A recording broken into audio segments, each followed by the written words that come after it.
Friends and enemies, welcome to yet another edition of the Canadian Bitcoiners podcast. I'm Len. I'll be doing this one alone. Joey has the evening off, so I'll be doing this even though I'm a little bit under the weather. I'm a game sevener. I come out to play every time there is a game, and I'm going to be grinding as much as possible to make as much content for people out there.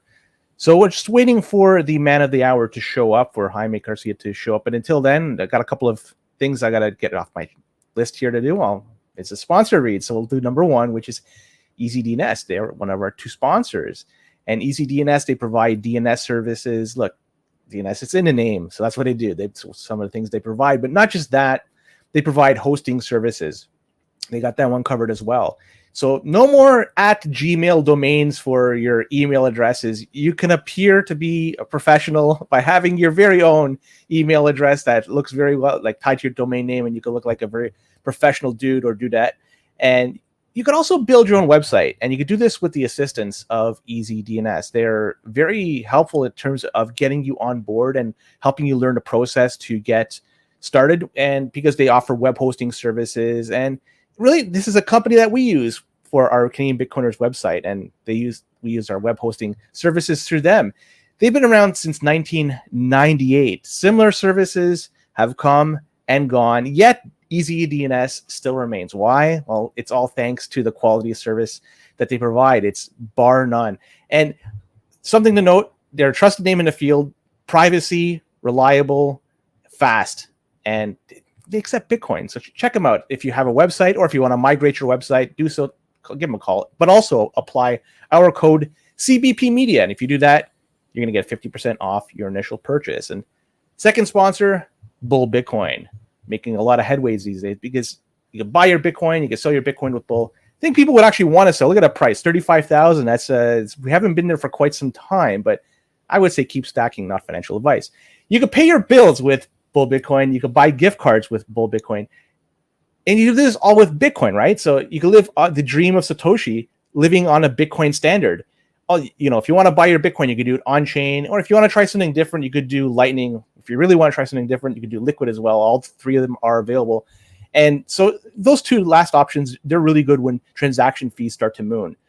Finally, the good thing that they have over there, which separates them from everywhere else, in my opinion, is the kyc-free buys. It's the cheapest in the game, lowest spread, quick, easy, and all you have to do is approach one of those 6,000 locations in Canada, those Canada Post locations, and you can exchange your dirty fiat. And what are you going to get? Bitcoin in return. It's all thanks to Bull Bitcoin and Canada Post. So don't be a no-coiner. Use our promo code below and sign up for an account, and $21 will be added to your account. And with that, we're going to bring in the man of the hour, Jaime Garcia. Jaime, I love the way you're dressed, brother. How's it going, Len? I don't know if I'm channeling my inner Max or my inner some technical Ken. difficulties. I can't quite hear you. Is it my side or yours? Let me see. Don't think it's my side. Okay, hang on. I can hear you now. You're very faint. Yeah, okay. Okay, let me see. How about now? It's better. Can you You hear boost me the gain now? a little bit more if possible. Okay. If not, we can just play with it. It's getting boosted right now as we speak. How about now? It's all right, man. You know what? Thanks for coming on. Love the way you're dressed, by the way. Looks awesome. Do you have laser eyes under those?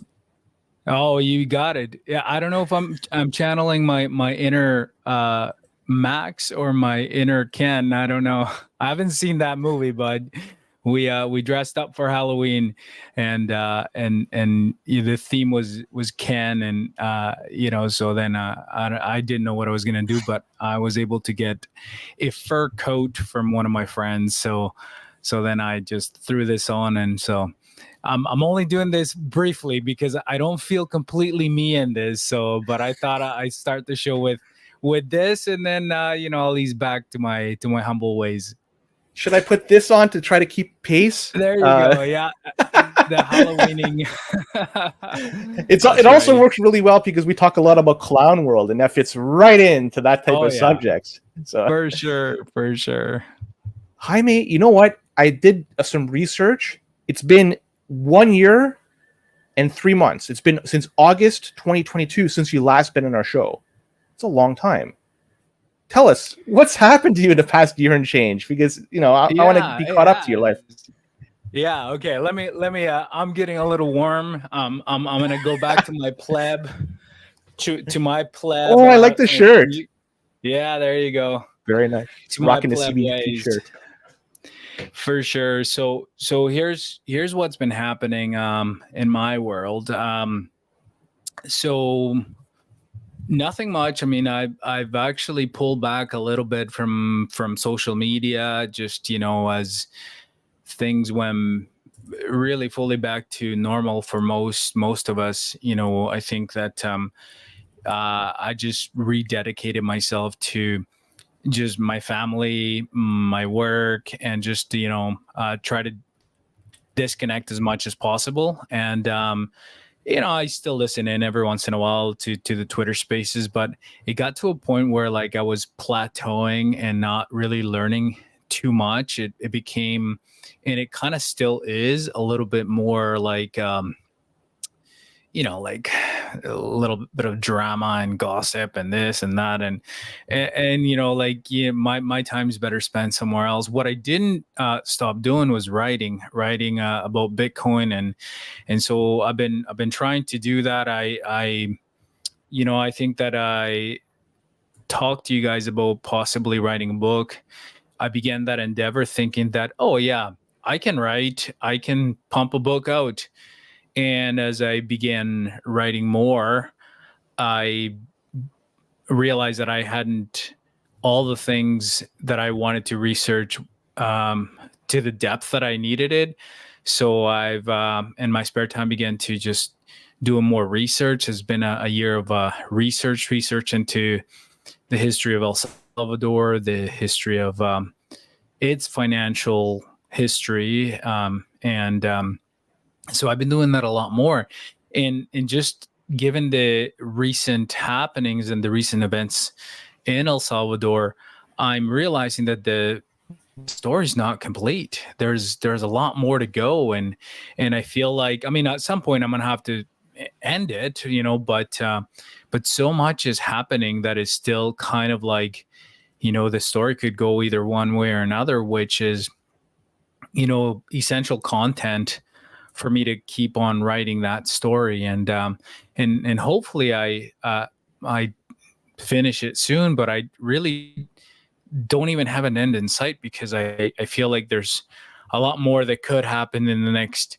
year and a half. And I had talked to also realizing that I don't know anything about the publishing business, and just learning about that, and how like confusing, and also like how hard authors have to work. And I'm like, this is not my job. Like, I'm just doing it as a hobby. But like, just like when you decide to write a book, like how much you have to like promote it. And I was like, I'm just gonna write a book to see who buys it. And so there's a whole world that I just don't know and too much about it, and I want to find out more about it, so that when I do finish it, I'm not taken, like I want to still be able to say this is my work, and I own it, and have the freedom to like give it up for free if I wanted to, or do make a little money, because that is perfectly okay too, right? So but yeah, other than that, just rededicating to my family, keeping on writing, and just yeah, the more I learn about Bitcoin, the more I know less about it, and the more I know less about this world too, because it's like, oh my god, all the things that I thought I knew, you know. So, but I no, could I mean, I had relate a to great that. summer. Yeah. Like that thought you're having, I could totally relate to that. The fact that when I start learning about something, I realize, holy fuck, I know nothing. Not just about the subject I'm trying to learn, but just even tangential subjects that I know nothing as well. And just it just goes to show that there's so much information that we have to learn. And even when you start learning it, it's things change too, and things change so rapidly. It's impossible to keep up with certain topics too. So yeah, I totally share your stance on that. Now, with your book, you mentioned with the publishing side of things, I take it you're not going to self-publish it? Well, I mean, I had been sort of talking to somebody about the possibility to um help me out with that, but also self-publishing, like that's what I mean. It's a lot of work, and I still have like obligations and a full-time job and everything. So it's self-publishing is hard. And so if I most likely, Len, if I do end up uh self-publishing, it probably won't be anytime soon. So the most likely scenario is I probably will publish with somebody, although there's nothing concrete yet. So but that's the goal. I think, like a part of it is that what I'm writing is a bit about my story too, like in maybe not on a personal level, but the story of like the the Salvadorans who left, maybe those who didn't want to leave but left for a better world, and kind of the 180 that some of us had, that like I'm never going back, to like I'm definitely going back. And not only am I going back, but I'm gonna invest, and just the change in attitude, the change in aspirations, and just how crazy life is like that way. And yeah, I mean, it's so in the end, I think I will probably end up going with a publisher at the end. So Well, if you do decide, just in case you pivot and go self-published route, let me know. I'll get you in touch with somebody. I think we have an acquaintance that I know, an acquaintance actually for the two of us, that has the self-published route, and maybe you could give you some advice along those lines. So nothing has been decided. So for awesome. sure, I'll take you up on the intro. And as well, when the book does come out, let us know, and I want a copy so I can put on my shelf here as well. I'd love to read it. Are you starting back from the colonization of El Salvador? Is that what the beginning point of the book, or where's it going to be starting from? Yeah, so it's interesting that you bring that up, because that's how I started it, and then I found myself like thinking I'm gonna write this in a very linear way, and then I figured out real quickly that I was not writing a book about Bitcoin, but I was writing a book about the history of El Salvador. And I'm like, well, the Bitcoiners are now gonna like go for this, and but in a way, it was like, I was doing it because I was finding out things about Salvadoran history, about my history, that they weren't really clear to me. And when I was putting it down on paper, I was more or less kind of putting it down in a way that, okay, if I was to hear the story, the history of El Salvador, how would I understand it better? And how would others like me would understand it, And so then I began doing that. And so, which is good, because now, I've enriched myself, but now I have to find a way to cut it down, because I think the history is important, but but you don't need that level of detail. I think that there's some certain little things like about the original people of El Salvador, and who they were and kind of how they lived, that are kind of neat, but at the same time, like I think that we tend to like romanticize our indigenous histories and think that there were no problems there. Like one of the main factors why a lot of Latin America was colonized was because the Spanish came in at the right time and allied themselves with certain groups that wanted other groups out, and that's exactly what happened in El Salvador, right? That's what happened in everywhere in Latin America, and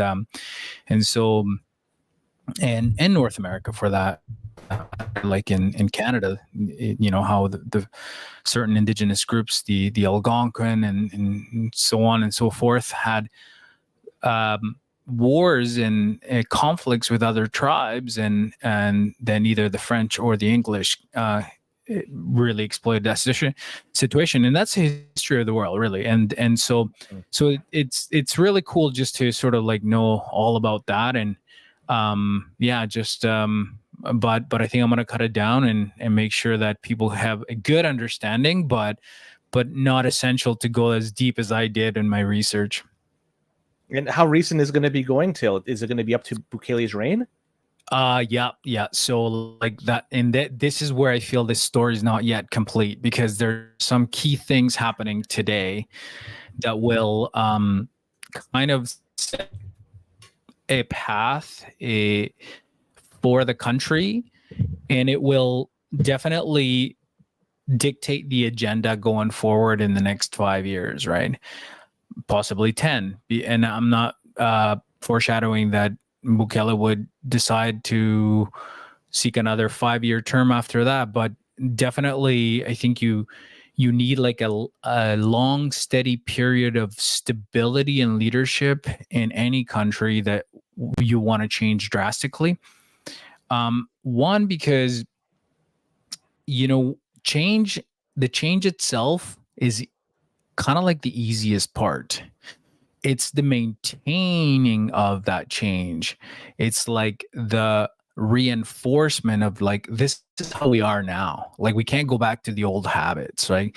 I've been trying to eat better and do more exercising and whatnot, and so like the change was like, okay, yeah, throw all the garbage out, bring in good food, get a membership, and start.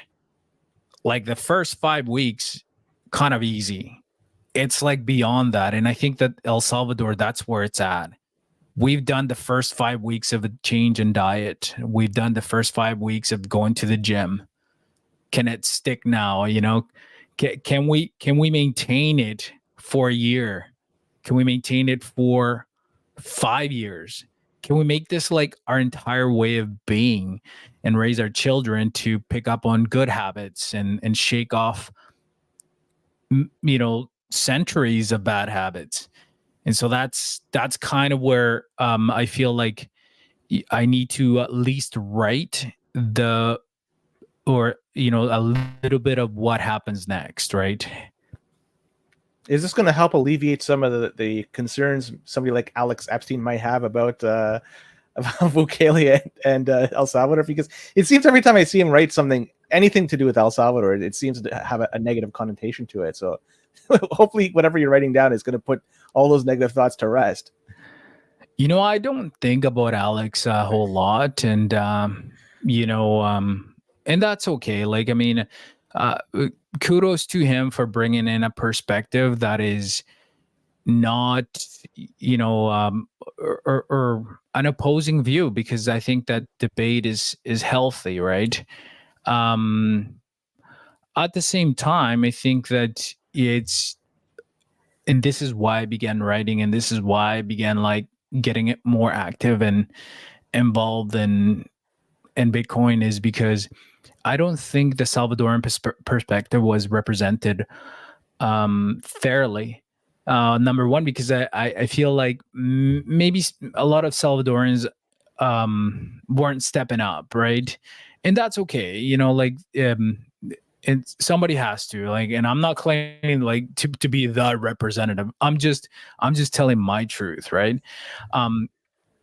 At the same time, the quality of like the Salvadoran perspective being shared either by Salvadorans or people who thought they knew El Salvador, or because they lived there or they went surfing for 2 weeks, that didn't have the quality of the depth that it actually does El Salvador's any justice in the arena of public debate.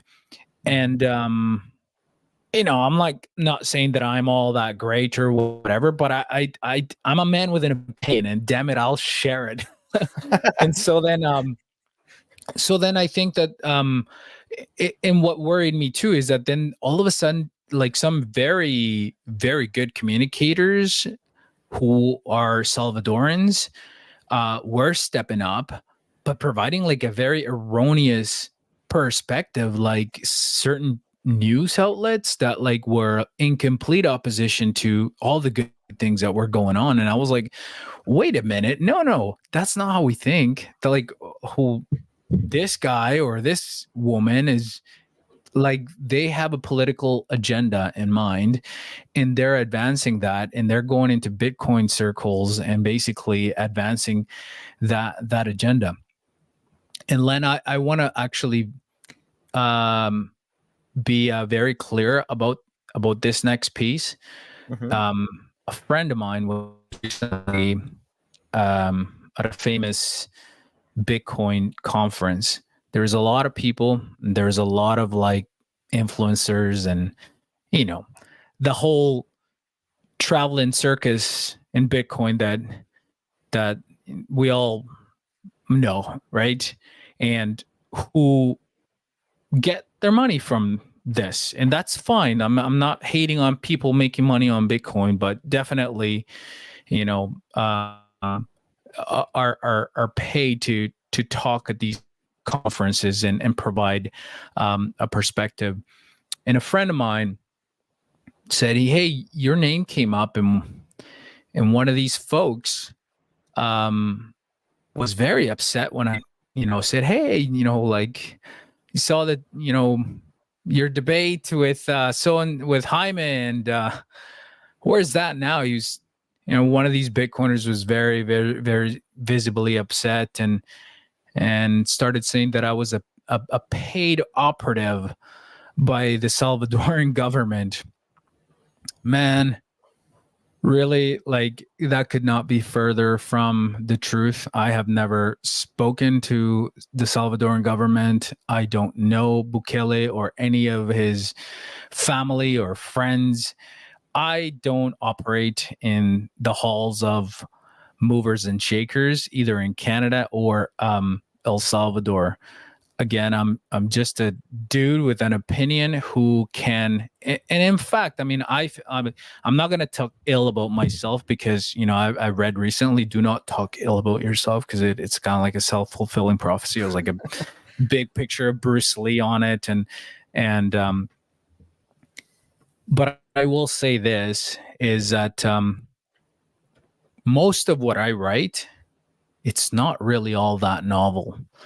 What I do is I synthesize information that is already out there, and I put it together and I weave it in a way that it makes sense for Bitcoiners about what's going on in El Salvador. If you read my articles in Bitcoin Magazine, I source absolutely everything. I'm saying this, and it's because I read it here. I'm saying this because this person said it in this video. This is an idea, and it's because this is where it was first shared. And so, I've been really disciplined about this because, first of all, it gives credence to my ideas and arguments and opinions, but also because I want to respect the source of where it comes from. And I want to make sure that I'm not bullshitting people, that I've done my homework, and but at the same time, everything that I've said is readily and publicly available for anybody to verify, right? Don't trust, verify, right? And so then to say that I have like some sort of like inside track because I know Bukele, or I'm a paid operative by the government of El Salvador, by the party, or I have no ties. In fact, they probably hate me. I don't know. I mean, but let it be known, and you know who you are, like the person who's accused me of this, to a good friend of mine. It's not true, and in fact, you're making a fool out of yourself, because I have no hidden. I'm doing this for fun. I can walk, and I have walked away. I could walk away today, tomorrow. Nobody will remember me, hear from me, and I'll be quietly stacking and be happy just the same. So, but just to get back to it, yeah, I mean, I know that my writing, some of what's happening is going to piss people off, and a lot of like what is happening in El Salvador, some people view it with suspicion, as they should, because we don't have a very good history. And when I talked about earlier about shaking off bad habits, this is part of it, right? And if it looks like it's the repeat of a movie, sometimes things do repeat themselves, but we we can also have the possibility as a nation to make different choices. And I think that that's where we are. We're at a crossroads where, we'll see where it ends up. There have been, from my vantage point, and granted, I'm sitting here in the basement over here in Oakville, Ontario, there have been measurable improvements in El Salvador in the past while. Almost, I would say, when Bukele came in. So I guess one could make an argument that there's a connection between the two. But in terms of the improvements, they're noticeable. People are traveling there. There's a lot of tourists going there. You see, but Bitcoin businesses that are establishing into El Salvador. There's a lot of positive momentum here. And then they're also going to be setting up the new mining pool, and they're going to be using renewable energies to power their Bitcoin mining operation. There's so much going on there that's even just attached to Bitcoin as well. So it tickles our Bitcoin side of things, but it's hard to look at that and say this is not trending in the right direction. I can't see how anybody could look at this and say this is wrong. This is the wrong way things should be done. Maybe you could say you could slightly tweak it, but the results, they're there. You can see it, and you could say this is much, much better. Going to San Salvador, I, from what I understand, back just several years ago, 4, 5, 6 years ago, traveling in the city over there was potentially dangerous. Now you could travel and walk around even at night, and that's an incredible improvement. Why is this the case? How did we get to this point? And why are people not noticing it? I'd love to know your thoughts on this. Yeah, this is verifiable, not even by Salvadorans, but by people who go there and feel the safety. Like, I think that, and this is part of like what I guess many won't really understand is like how it was before, the fear that under which people lived on a daily basis. And when we talk about Bitcoin, we talk about freedom, and part of that freedom is being able to have the security to walk down the street without being shaken down, so that you can have economic freedom. I think that, we forfeit certain freedoms to certain governmental bodies for either a promise or an exchange in services. One of the main ones throughout history has been security. Mm-hmm. We're gonna put these guys in charge in democratic societies where that's the case, and they're gonna safeguard against the bad guys. In monarchies, I think that it has been widely understood, not always the case, but that the monarch actually benefits from having a safe society and providing them with safety, because then when they have the freedom, when they are not stressed about being shaken down, they're more productive, they're more innovative, they're hey, when you don't have stress, you can think of like new ways to do things, be more productive, and so on. And that's what's happening in El Salvador. We have found ways to be safe. In this case, it had to be the revamping of the entire justice system, the firing of many corrupt judges, and basically reforming some of the laws, as well as properly staffing and equipping the security forces like the police as well as the army in order to fight some of these folks who had taken over the country and basically ruled it. And that's what Salvadorans see. I didn't, Len, I did not ever think that it was going to be possible. I had written that off. Like, I would go visit, not stay very long. It's different now.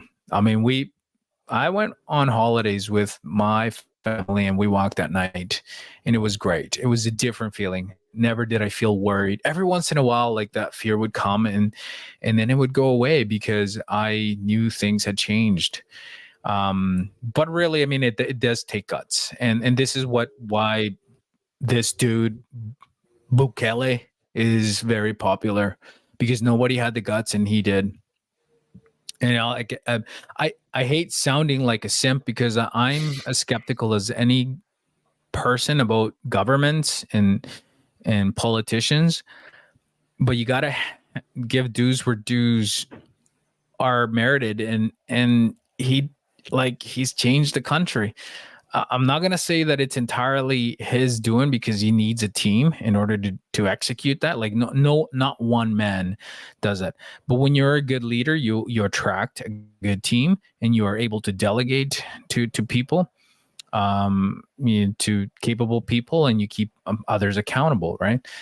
So, and that's kind of what's happening. And this is why he is going to get a second term. That's something I want to talk about because it seems to me, and hopefully you can shed a light on this, there are some hurdles that needs to be jumped before that could be achieved. It's not like in Canada where we have a prime minister and you could be prime minister indefinitely as long as the party that is in power, they want to have the person in prime minister as a prime minister. So you can stay as a prime minister indefinitely. We've had 3, 4-term prime ministers in our history. And in the United States, there's only 2 terms that you could be president, and that's the max. But in El Salvador, from what I understand, and maybe you could correct me if I'm wrong, is it a single 5-year term? Is that the maximum? Is that the maximum one can be elected as president, or is it longer than that? I mean, I know that Bukele has some hurdles. I want you to talk a little bit more about this because I want you to educate myself and also our audience. For sure. So back in September of 2022, more than a year ago, I wrote a piece on Big Magazine. Should Bitcoiners support a Bukele re-election? I'll start by saying that re-election is definitely a misnomer in this, I guess, matter or issue, or and it's because the Constitution does not allow re-election as they define it. The Constitution defines the re-election as somebody who is sitting as a president and gets elected for a second term while sitting as a president. That is not allowed. And in how all of this came about was because about 3 years ago, there were legislative assembly elections. And just so that everybody kind of understand what that is, it's very similar to what happens in the United States, where you have the executive, which is the president, and then you have the legislative power, which is the Congress and the Senate. And Bukele was elected president, but he didn't have the support of the Legislative Assembly. So it became very difficult for his first, 2.5 years to govern, because whatever idea he had that he either needed money for or the reform of laws, because the executive cannot on his own reform laws or make new laws. He can propose them, he can strongly recommend them, but he needs the cooperation of the Legislative Assembly. So these elections were going on. A candidate, not even by Bukele's party, but which is Bukele's party's New Ideas, but another party which is called Grand National Alliance. Ghana is like the acronym. The papers that during any election in any country, they'll go to local candidates and they'll interview and they'll ask them, hey, what do you think of this topic or that topic? So Diaz Martinez was her last name. Diaz Martinez was asked by a local paper, would you, out of all the things that they ask, it's like, how do you think the country's going? How do you like President Bukele's term so far, and would you support President Bukele's suggestions? And and she was agreeable to all of it, because a lot of people were actually campaigning in support that they would cooperate with Bukele, because he was already starting to become really popular, and he had a track record of actually getting stuff done. And so then out of all those questions, there was a gotcha question. And that gotcha question was, Diaz-Martinez, would you support the re-election of President Bukele? Now, at that time, nobody was talking about re-election. Nobody even cared. The guy was just like, oh my God, how am I going to get anything done? Like, I don't have an assembly that can cooperates with me. So she says, oh yeah, I'll do it, right? And I mean, look, I mean, candidates are just people, and regular people. Like, I would consider myself to be like not that normal, because like I mean, I keep up with, like, I read laws for fun, like not all the time, but when I have to, right? But I would, like, guess that she didn't read the full Constitution. She didn't read all the laws and all the and what she should say. I bet you, because it was a kind of like a lower level newspaper, the communication officer from her party didn't even give her briefing notes or talking points. He just sort of like answered from her gut, and that's okay. And so when she said yes, there was this lawyer. His name is his last name is Anaya, very, very well known Bukele detractor. So what he does is he reads this and he says, we're going to make an example out of her. I mean, I'm just paraphrasing. I don't know if he said that, but like, he had a beef with what she had to say. That's the main point. So I don't know if like that's what he thought exactly, but one can infer that maybe that's one of the thoughts that came to his head. So he didn't like what she said, and he went and researched it in the Constitution and concluded that what Diaz-Martinez said is actually illegal, because now she is promoting the re-election of a sitting president, which is strictly prohibited in Article 158 of the Constitution. It says right here, and it does. It says, if you are a person who promotes the re-election of the sitting president, you lose your rights as a citizen, which means that you don't have a right to a passport. You don't have any rights as a Salvadorian to, various things, to vote, to, any aid that may be available, a passport, an ID, public health, any services you would lose. In the area of priority for things to sort of consider, losing a citizen's rights is very high, because those charges, like, they very seldom come up. And so when they do come up, there's a bit of an urgency for the Supreme Court to deal with them. The Supreme Court has kind of like a subcommittee, a chamber, they call it, that deals specifically with constitutional matters.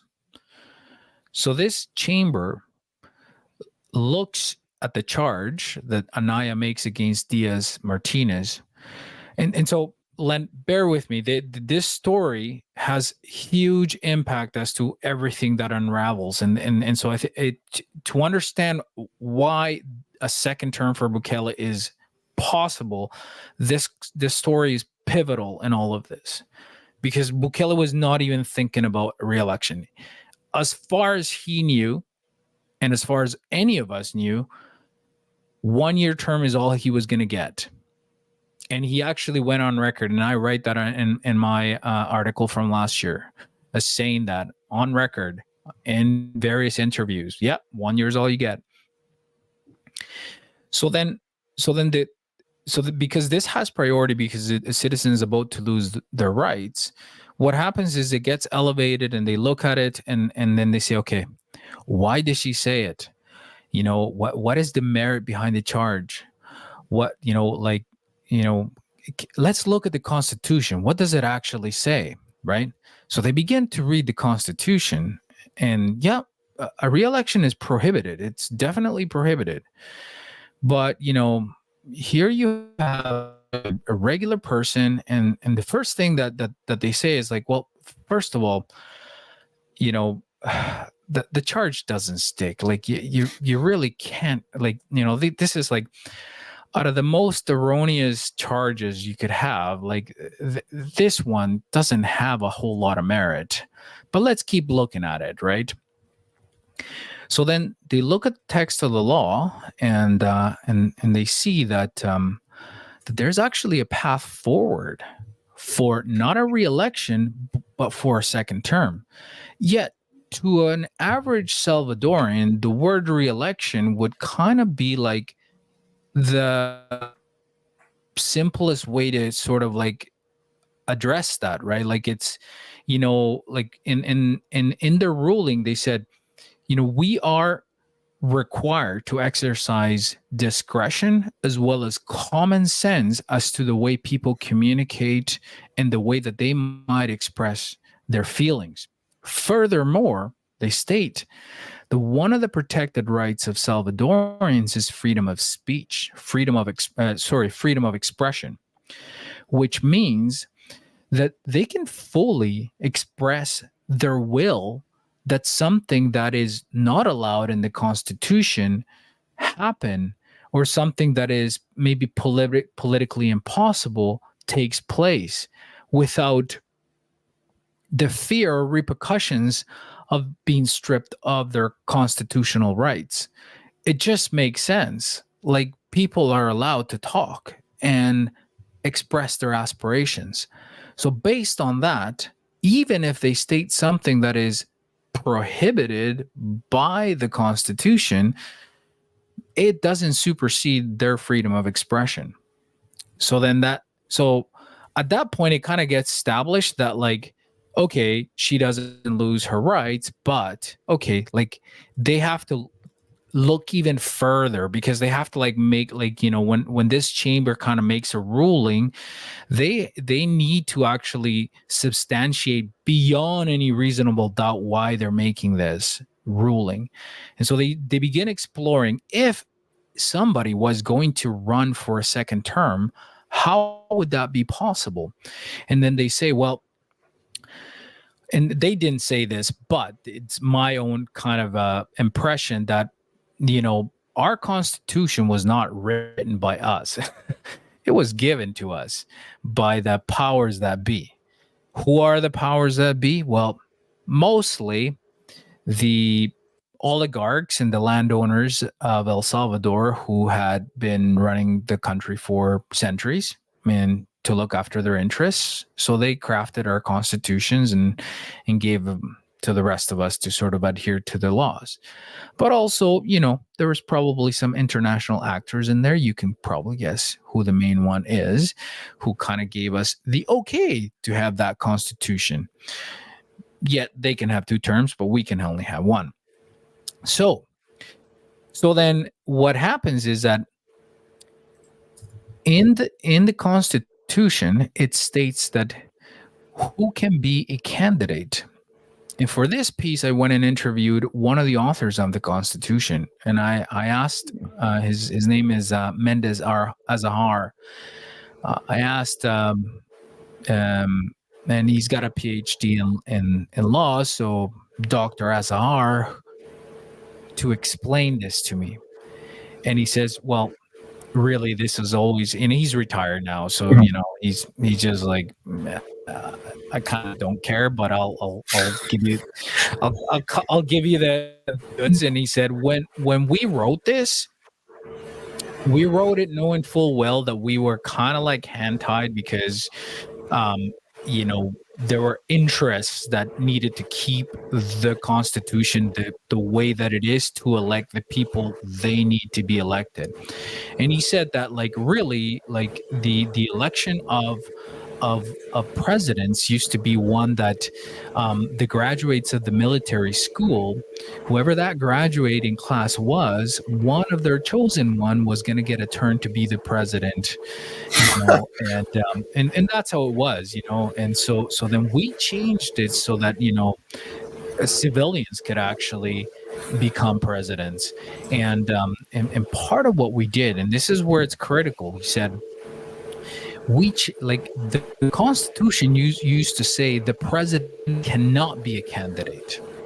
The president cannot be a candidate.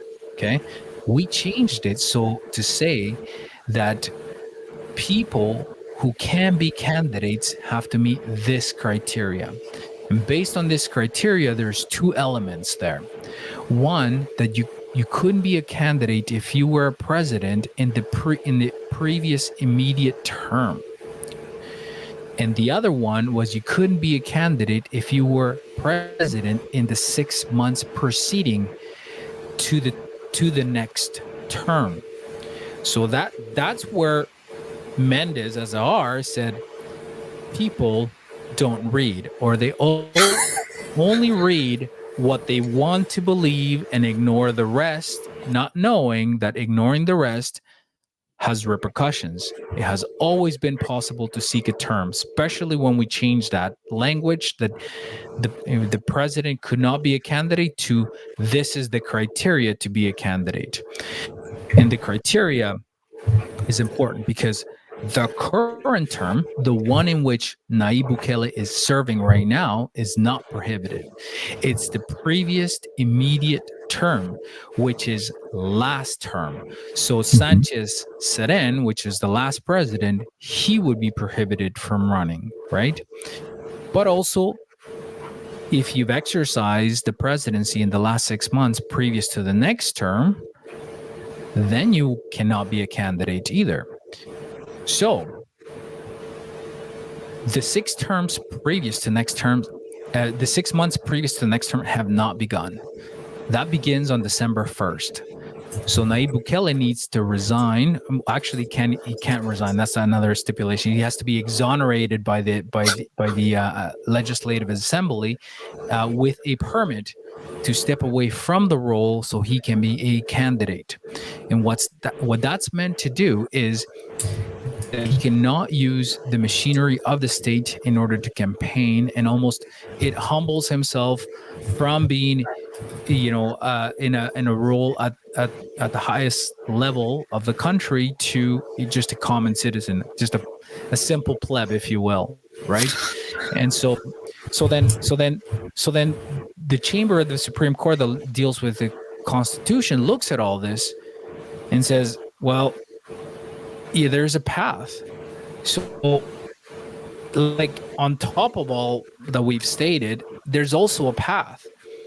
And so when they outline that path, they say, like, it is actually possible for Nayib Bukele to run for a second term if he follows these requirements. So you see, they weren't ruling on whether he could run or they weren't even seeking how like some people like sort of engineer. It's like, how can we engineer this thing to so that I can gain advantage? It's like in Spanish, especially in El Salvador, there's a saying, le salió el tiro por la culata. And that means is it backfired on them. They were trying to prevent Nayib Bukele from seeking a second term, and it's exactly what it did. He wasn't looking for it. He actually had no allies, and in an attempt to do that, it backfired on them. And like the Constitutional Chamber of the Supreme Court actually ruled that there is a path. Now, I'll just say this right off the bat. Our Constitution needs a major overhaul. major overhaul. There has to be absolute clarity on things that you can and can't do. The constitutional chamber can't be like interpreting it. And we got to stop again, like, going back to like shaking off bad habits. We got to be able to read. Like, somebody read the damn thing, and so because if you actually if you actually look at all that, you realize that in a literal sense, he has always been able to seek a second term. And so now that they set this path, he's chosen to do it. People want him to do it. And now here's the precarious situation that we find ourselves in, Len, most Salvadorans. He has registered as a candidate, or he has applied to register as a candidate. The Supreme Elections Tribunal of El Salvador has the final say. These are the same 5 individuals that blocked him last time from running. They're still in there. They could look at this whole thing and say, no, we're not going to register him. Right. So I wrote a more recent article on Bitcoin Magazine that kind of like speculated that like he has to step away, right? Which opens up a whole can of worms and a lot of possibilities. One of the things that one of the scenarios here is that, I think they need to rule either by today or tomorrow. I can't remember. Yeah, today. They need to rule by today. I gotta check the news afterwards and the feeds. And today, I don't know. Like, I guess they got till midnight because today's not over. But they have to rule if the application to register as a candidate from Nayib Bukele has been accepted. And what that means is that he could be rejected not to be a candidate. And then we have a different scenario. We have a different, story. Like, of course, just like the Supreme Court kind of like made the case for why this is possible, the electoral tribunal has to make the case for why they've rejected Nayib Bukele's candidacy. One of my theories has been that they could reject it on the basis that he hasn't stepped away from the presidency. However, in the ruling, the only stipulation that prohibits him from being a candidate is if he has not stepped away within those 6 months previous to the next term. And we're not inside those 6 months. Those 6 months begin at the end of this month on November 30th, December 1st, right? I'm actually unsure exactly which day it is, but, and so we're finding ourselves in a situation where, like what happens if they say, no, we pack it up and Nayib Bukele is no longer the president. No longer a candidate for the presidency. He would continue to be president, of course, but until the end of his term, if that's the case. And then his party wouldn't have a candidate, or so this is where there's a lot of unclarity, if you will, that we don't know exactly how it's going to play out. So we'll find out tonight if the Supreme Elections Tribunal has accepted his application and they register him. One of my kind of like theories is that they would accept him with conditions, and that would be given the Supreme Court ruling, will accept his candidacy on the provision that he does not campaign until he actually becomes a candidate, and his candidacy is only fully registered and approved once he steps away from the presidency, and that has to happen before December 1st, something like that. And then that would be like, like the scenario that I think Bukele would want, and most Salvadorans, I would say. And then he would And then what would have to happen at that point is that either on November 30th or December 1st, the president of the Legislative Assembly would convene what they call an extraordinary session. So it's a session that hasn't been planned. So it's like a special session or sitting of the legislature in which they would put forth a motion to exonerate him from the post in order to run as a candidate. And he would step away, and then he would become a candidate.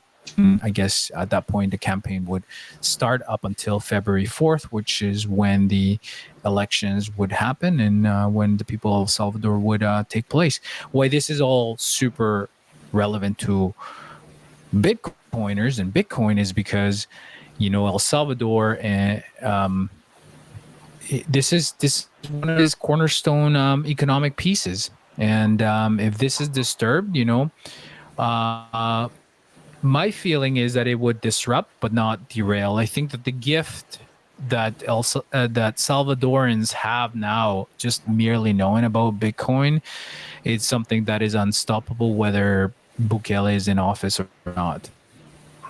Yeah, the horse has been let out of the barn, and closing that door now does absolutely nothing. Now, that's a lot to have digest. So the next 30 days, 31 days or so is going to be, there's a lot of moving parts that are going to be happening in El Salvador. And I guess based on a lot of decisions, the next little while is going to determine if he can indeed run as a candidate for the next election. I guess my first question to you, you mentioned at the beginning that when Bukele was first elected, the Legislative Assembly was not supportive of him. And for him to be honorably discharged, I guess that's not the correct term, but it's the best I'll use, from his duties as president, the Legislative Assembly would have to give him that release, and has to be done by, you said December 1st, the very latest. Mm-hmm. Is the Legislative Assembly, are they on board with him to do this? Like, are they on side him, or are they still against him? So, what in the last Legislative Assembly, Bukele's party cleaned house. New ideas, or nuevas ideas, they elected 50, I might get this wrong, but I think it's 56 out of 84 seats. So super majority. That gives them a qualifying majority. A super majority, I think it's 64 or something like that. Oh, gotcha. Okay. Which he has in terms of smaller parties who have chosen to ally themselves with Bukele's party. And, politics is politics. You got to remember that some of these parties were actually against Bukele, and when they saw the writing on the wall, they're like, we better get on the agenda here, or we're going to be decimated. And so they've allied themselves, which gives them a super majority, gives them that 3/4 votes, which is essential for doing many, many things, including, the state of exception, which allows them to avoid the catch and release of criminals, right? And the passing of his exoneration, if that is to happen. What's precarious is that because the margin is so thin for that 3/4 supermajority, they only need to corrupt one person, and things go the other way. I mean, interesting. I was joking with somebody from Bitcoin Magazine the other day. It's like, oh man, Bitcoiners don't even have a clue the tenuous situation that El Salvador is in right now. Now, his political party, are they on board with him even having the idea of running again? Because you're going to have some people, I guess, backing him through donations and fundraising and just general candidates out there. So his party, are they on board with him being president for another term? Yeah, like immensely. Gotcha. Yeah, I mean, it's like I've never seen anything like this in politics, like organically happen. Like obviously you see like people organize like staged rallies of support and stuff like that. the dude doesn't even have to do anything. He just has to like, say, hey, I'm going to be speaking over here, and people show up. So the day that he went to register himself as or apply to register himself as a candidate, one of the stipulations in the rules is he has to show up in person. I think he had a family emergency earlier in the day, and either him or somebody from his house had to be taken to the hospital, and there was a lot of speculation as to what was happening.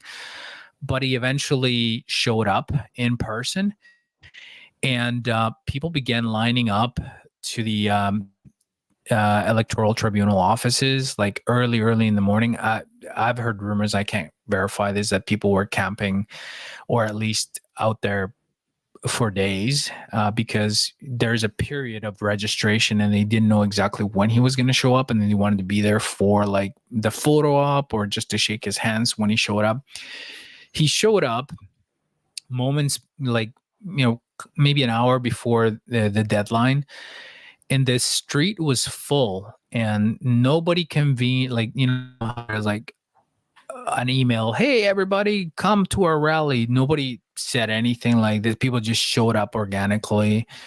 And like, there was like YouTubers, like independent YouTubers who are like interviewing people just for the bullshit meter to see like, is this a party operative that's kind of like trying to pass as like an organic assembly of people?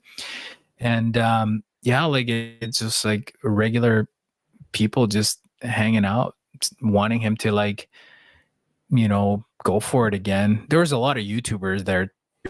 I mean, there were thousands of people there. It's not like there aren't thousands of YouTubers in El Salvador, but like it's I think his party's like more than on board. Actually, you have other parties saying we'll be a constructive opposition, or we'll bring a different perspective than the new ideas.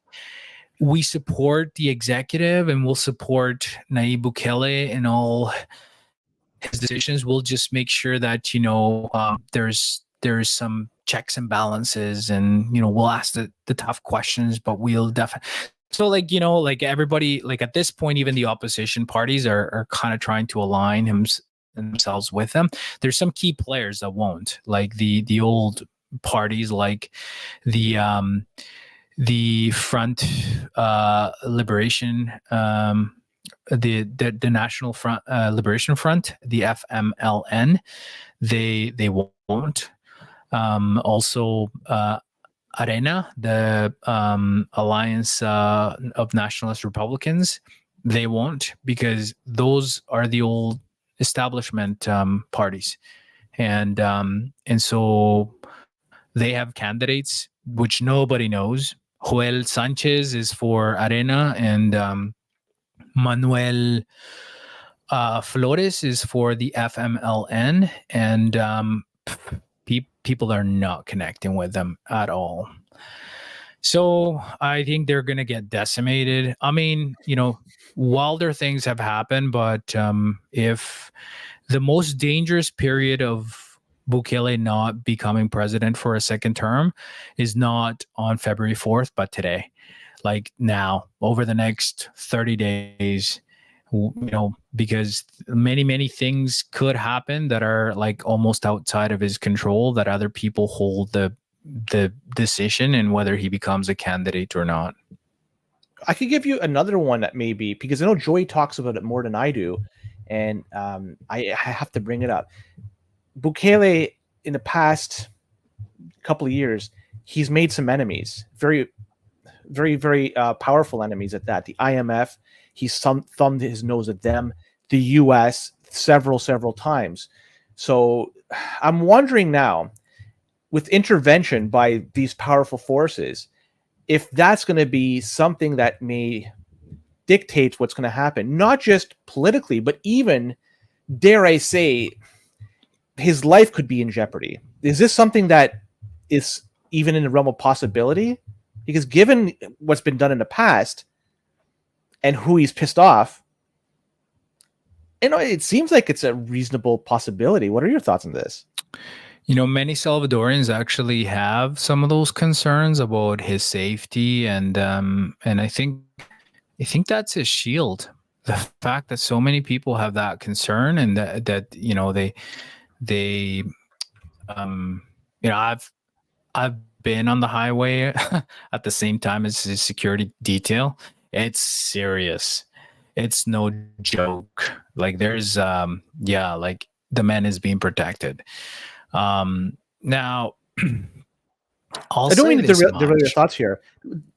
Is he still going to be afforded those types of security details if he's not president? If he happens to Oh, be yeah, okay? that's what we don't know, and that's what people worry about.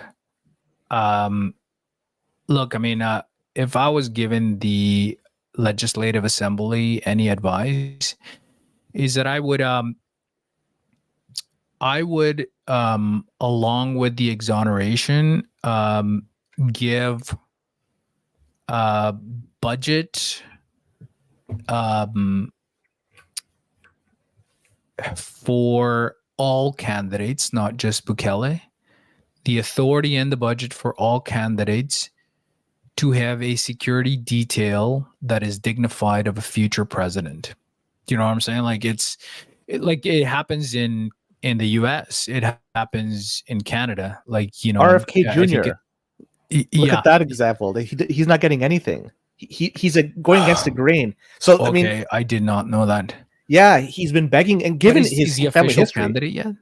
he's registered as a Democrat, so he's running under that banner. And No, I you think know, he's it's an independent now. oh, he may have changed then, but Yeah. certainly at least a couple of months ago, he was still under that banner, and he was Oh, asking for some security details. And given his family history, his father, his yeah. uncle, Wow. it makes Yeah. sense. But so what I'm going to try to say here is that if there's people in power that don't want you to get any sort of protection, they don't care, man. Yeah. So I mean, oh man, I feel like a little bit morbid talking about things like this because, I mean,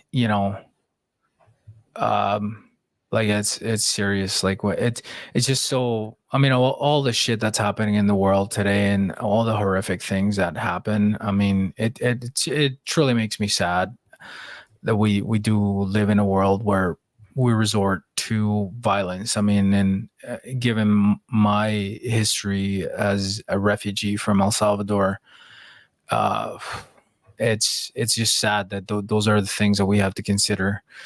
Um, Yet, I think that his biggest shield is the people. They've shown that concern, and like I said, I would encourage the Legislative Assembly to pass some either law or provision that's temporary or whatever, so that all candidates are given a security detail that's dignified with the level of threat. Because obviously, like the level of threat that he risk that he has is way different than like some dude that's just running, right? And I know that like his opposition will say, well, these other guys need like 10 Suburbans too. It's like you couldn't fit all your voters in 10 Suburbans. Why does he need that? But like those are the things to come. But that would be my suggestion. And so yeah, so just to sort of like circle back around on this, I think that he there's a few other things that I will say about just there's this layer of like politics, and then there's this layer of like diplomacy and like where the real work gets done. And just for context, maybe I'm wrong, but as far as I know, El Salvador has the biggest embassy in Latin America. Oh, sorry. The USA has the biggest embassy in Latin America. There's a lot of staff, American staff, that lives in El Salvador permanently and works there to advance the interests of the United States. Common interests that El Salvador has. Things like, human trafficking and narco trafficking and other things like of geopolitical interest, more for the U.S. than for El Salvador, but definitely El Salvador benefits. I can tell you from like some friends that I have that are American and live in El Salvador. I don't have many, but they say that all of this is a big distraction to actually some of the work that happens that has not been disturbed. That underneath it all, El Salvador and the U.S. do have a good working relations on the things that matter. More recently, the ambassador of El Salvador said El Salvador has done remarkable changes in terms of safety. Things are happening. American and European banks have given El Salvador glowing reviews in terms of economic recovery and tourism revitalization, economic revitalization. So the mainstream is kind of recognizing that there are changes, and even as far as last week, the charge d'affaires of Western Hemispheric issues of the Department of State paid a visit to Nayib Bukele in person. They met.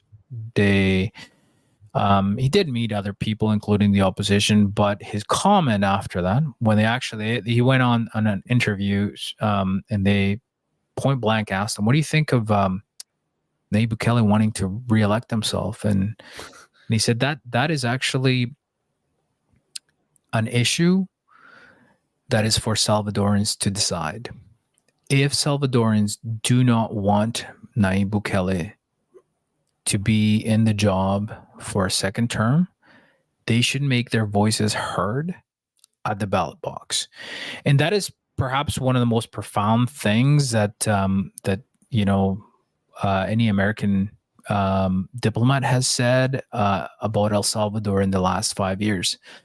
And so there is a bit of like an olive branch over the last 12 months I've seen slowly, but and I think, look, of all the things that are happening in the world right now, for the US or the IMF to go and destabilize a country that has finally, over many, many, many years, well, all my life really, has kind of improved, like, it is probably one of the worst things that it could do, because it will be so blatantly obvious that that's what's happened. And I don't think they will. I mean, I'm hopeful. Maybe I'm just smoking a lot of opium, or I don't know. But I am hopeful that they'll just leave it alone, and they'll finally let Latin American countries forge their own path. There's one question I'm going to throw at you, and I'd love to hear your thoughts. From what I understand, and again, I could be wrong, so correct me if I am, Bukele has a background, his family background is Palestinian. Correct. Does this have any added complexity to what's going on? Because what's going on between Palestine and Israel, it's becoming a real problem in the Middle East. Many lives are being lost, and a lot of damage is being done. It's horrendous what's going on over there. Now, the fact that Bukele has Palestinian connections, at least that's maybe connections, but his background is Palestinian. Does this cause any added complexities to this? And if so, how? I think he is definitely Palestinian, and but I think he is, like, in his heart, is more Salvadoran than Palestinian. I think that's his heritage, right? Like, Len, it would surprise you to know that I have heritage from Finland. Okay, nobody's gonna believe you or me. You look a little Helsinki-ish. Like, it looks like you're from there. I don't look anything the northern like part it. of Helsinki, I would have said. I don't. I can't really, in any good conscience, claim anything other than what is stated on my family tree. Okay. I've never cheered for Finland in anything, not even, especially hockey, especially when they're playing against Canada. So, I mean, um, so yeah, like I think obviously there's strong Palestinian community and Nayib Bukele, but I think that he acknowledges it. He in fact went on record on saying that, look, I am of Palestinian heritage, but I'll say this much is that Palestinian people aren't represented by, the horrific acts committed by some of these terrorists, by these terrorists. At the same time, I don't think that he didn't say about anything about the Israelis, right? But and this would be just like my own kind of like um editorialization on it, like where I do believe that I don't think he believes that the acts of war committed by any nation that affect and kill innocent people are a representation of the people of that country either. Like, and this is where we have to, like, there's a plenty of things that Canada does that I don't stand for, including in our own countries. The way that Canada has treated our indigenous people here, and the way that it treats non-indigenous people. Like, I mean, there is mistreatment and horrific things that government do in the name of their people, but it's not really representative of their people. It's representative of the people who are in power and the true, movers and shakers of those governments, right? And so, just to sort of connect it back, I think what's happened in El Salvador is quite disconnected from what's happening over there. 100%. Now, before we go to the next topic, we're going a little bit long here, but there's something I want to talk to you about before we sign off.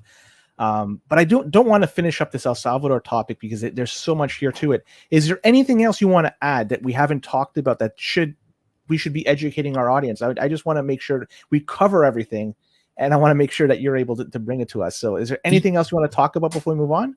Yeah, no, like this whole FUD that adoption is going poorly in El Salvador, it's complete FUD. And I think like I need people to stop it. And if I don't ever hear it again, we'll all be for it.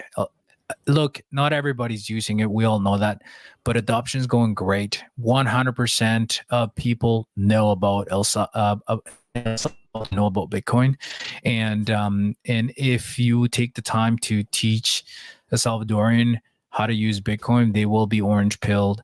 They see it as the future, and more companies are moving over there. More people are moving over there to be part of that, and it's going to be something special. We have to always remember that, this is not a high time preference decision that Salvadorians made about adopting El Salvador. It's a low time preference, which means that we got to do the proof of work. It's going to take years before we start to show, and that's okay. It's going well. It's going way ahead of plan, and I think that so that's what I'm kind of saying. And Bitcoin education with Mi Primera Bitcoin is going great. I mean, look, I taught the course up here, and I graduated a class here from what was I want to talk about El Salvador. So I think that so adoption is going well. Where El Salvador is exporting its knowledge and its orange pilling to other countries now.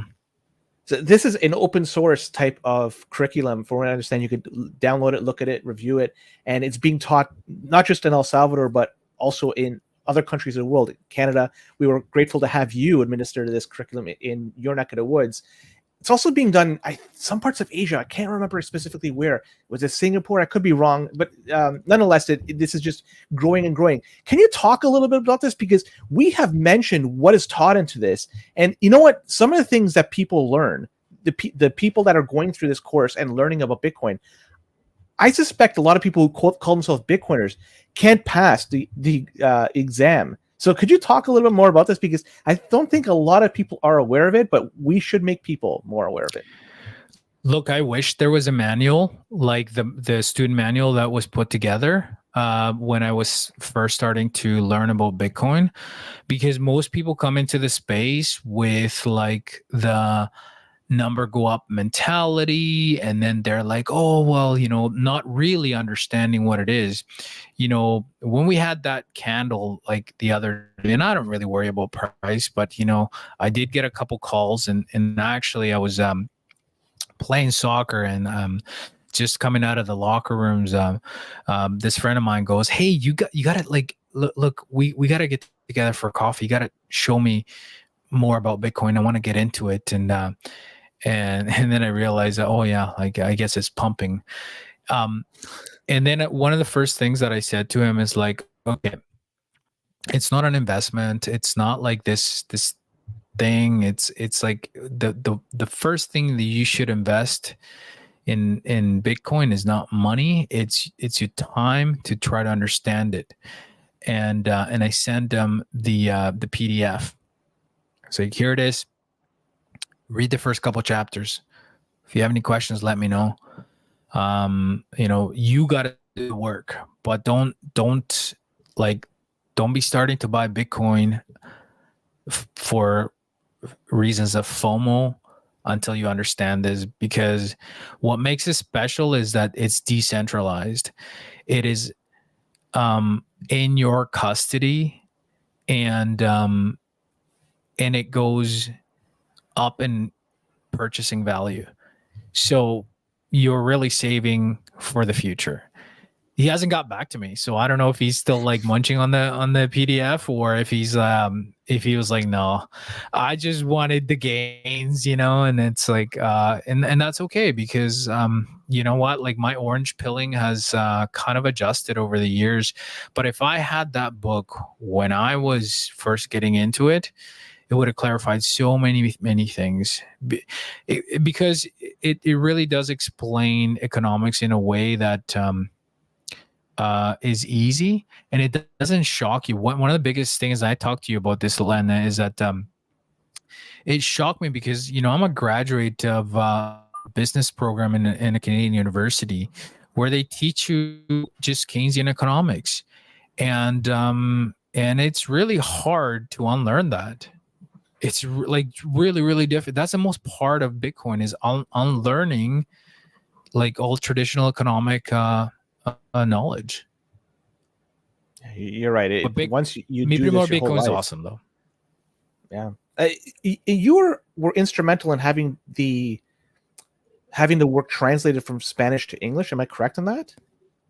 No. Actually, I have to admit that I only made a few like tiny little corrections, and it wasn't even on Spanish. It was just on some of the numbers that were wrong. Okay. There's many good people that did have a say in it. So, and I thank them for it. So, well, the fact that it's here, and you're mentioning that if we had access to something like this when we got into Bitcoin, it would help us transition into Bitcoin much easier, and we come with a different perspective rather than number go up. And this is just a result of the whole space itself just maturing. 2009 is when this thing first came into existence, when the first block was mined. And 2008 was when the white paper was released. In fact, we just passed an anniversary where MP Lightbound was talking about it in the House of Commons and paying respect to the white paper. So all this is still just so new. So there's a lot more that has to mature. We're witnessing it with our very own eyes right now. But as this thing continues to mature, the people jumping in, they're going to have a wealth of information available to them to learn and to gradually transition to become a Bitcoiner. There's going to be no shortage of that moving forward. It's going to be, the onus is on them. The proof of work, they have to display that. And if they don't, well, they're going to be no coiners for the rest of their life. Do you want to talk about MP Lightfoot's statement in the House of Commons? You want to mention anything about that? Because that was pretty revolutionary. I'm actually really intrigued by how a Liberal MP could make that statement and still remain in caucus. They haven't kicked him out, have they? Sorry, I called him Lightbound. No, they haven't kicked him out. He's been. I don't want it to say too much, but in terms of other policies that have been put on display by the government, he kind of was voicing his displeasure about them. That's as far as I'm going to go, and I'll leave it at that. So he's kind of I don't want to say it. He's very opinionated, and he wears his heart on his sleeve. MP. He's a rogue MP, and I respect that. I actually respect. Like, I'm not like a hardliner when it comes to look, people need to get elected sometimes, and they got to ride the party bus. Nayib Bukele did it, and I'm sure others will. And maybe that's one of the things that we dislike about politics in the whole fiat system, but that's what happens. But I love it when you are in there and you're not afraid to maybe go against the grain or piss people off and not lick the boots, So kudos to him for using his limited member statement time to commend Satoshi Nakamoto for the 15th anniversary of the white paper. Like, I would actually like to meet him and shake his hand and say, dude, you got a pair. So it's quite a ways from you. You're a couple of time zones away, if I recall correctly, where you live. You know what? I might try to make it. In the summer in Montreal. Oh man. Okay, we'll talk about that after. This has been a little bit longer than I scheduled. I apologize for keeping you a little bit longer, Jaime. It's all good. So before we sign off, I'm just going to hand it over to you. Where could people find you? If they want to reach out to you for anything, the floor is yours, brother. Yeah. Like, I'm on Twitter or X now at Jaime W. Garcia. And, I publish articles in Bitcoin Magazine. And other than that, I'm just a regular dude with a job and a family. And there's not much interesting about me. But what's really cool that's happening tonight, and actually I gotta go host Halloween